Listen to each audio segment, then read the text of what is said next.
What are you doing? Those aren't Qurans, are they? No. You're not going to burn these books, are you? Well, the thought had crossed my mind. No! Don't burn these books. Books are filled with valuable information. Here, let me randomly pick one and open to a random page. Uthman sent to every Muslim province one copy of what they had copied and ordered that all the other Quranic materials, whether written in fragmentary manuscripts or whole copies, be burnt. Let me see that.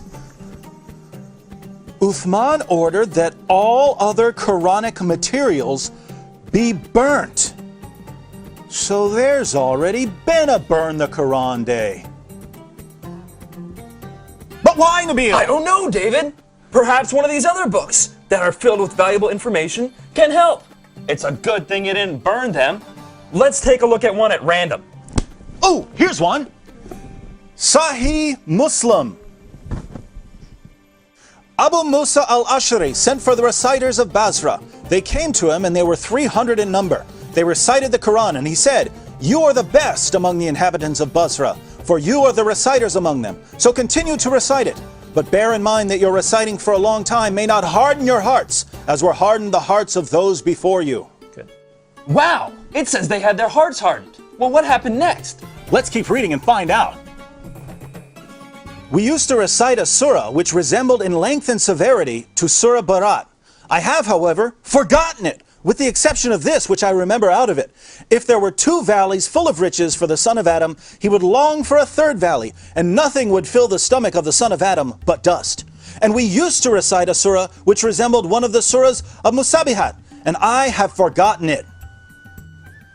So this is saying that 2 chapters of the Quran are missing because Muslims forgot them. Let me see that. You're right. This is saying that 2 entire chapters are missing because Muslims forgot them. Hey Nabil, look at this.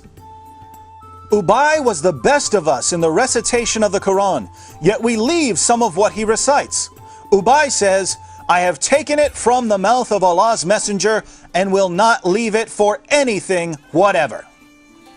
Wasn't Ubay the best reciter of the Quran? Yes! And wasn't he one of the best 4 teachers of the Quran? Yes! But he says stuff in his Quran that is not in this Quran. Let me pick a random verse from this Quran and read it. Surah 33, verse 6. The Prophet is closer to the believers than their own selves, and his wives are their mothers. Oh look, here's a footnote. In some qira'as, like that of Ubay ibn Ka'b, occur also the words, "and he is a father of them." So Ubay, one of Muhammad's top teachers of the Quran, had words in his Quran that aren't in this Quran. But was he the top teacher of the Quran? Surely Zayd ibn Thabit, who put together the Quran we have today, was Muhammad's top Quran expert. Well, actually, Ibn Masud was the first name that Muhammad mentioned when it came to learning the Quran. You know, surely one of these books would have something about him. Oh, look, here it is. I heard the Prophet saying, learn the Quran from 4. Abdullah ibn Masud, Salim, Mu'ad, and Ubay bin Ka'b. I wonder what Muhammad's top teacher of the Quran has to say about it. Let me pick up another one of these books at random. Here's one. The people had been guilty of deceit in the reading of the Quran. I like it better to read according to the recitation of him whom I love, more than that of Zayd ibn Thabit. Wow, according to that book you're holding, Muhammad's top teacher of the Quran is saying reading today's Quran is like being guilty of deceit. I wonder if any of these other books have something to say about it. Here, let me look at this one. Oh, there it is. O you Muslim people, avoid copying the Mus'haf in recitation of Zayd bin Thabit. By Allah, when I accepted Islam, he was but in the loins of a disbelieving man. And it was regarding this that Abdullah bin Masud said, O people of Al-Iraq, keep the masahif that are with you and conceal them. So Muhammad's top teacher of the Quran says that today's version is deceptive and that we should avoid copying and reading it. But now I'm confused, Nabil. Muslims have always told me that the Quran has been perfectly preserved right down to the letter and that the evidence proves this.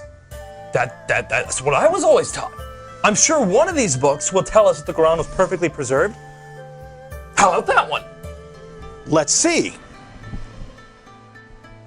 It was narrated that Aisha said, "The verse of stoning and of breastfeeding an adult 10 times was revealed, and the paper was with me under my pillow.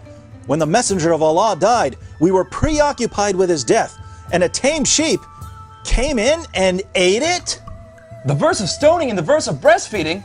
David, are these verses in the Quran? No! Then why not? Because Aisha's sheep ate them! David, we should read all these books and get to the bottom of this.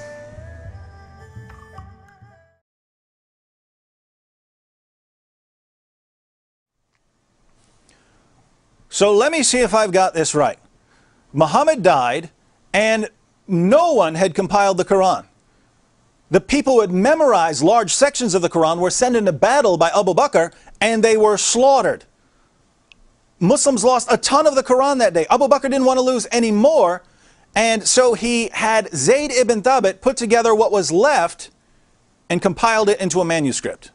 And soon thereafter, people started compiling their own manuscripts, and large disputes began to happen over what should be included in the Quran. Ibn Masud had only 111 chapters in his Quran, while Ubay ibn Ka'b had 116 chapters. And Zayd, who compiled today's Quran, only had 114 chapters. According to Muslim sources, entire chapters of the Quran were lost. Large sections of chapters have been lost. Individual verses have been lost. And in the end, Uthman put together what he could, put out his own official version of the Quran, and burned all of the evidence. Wow. Sure, I'm glad that no one burned this evidence. Nabil, let's agree that we're never going to burn any book, no matter how much we disagree with it. Yes.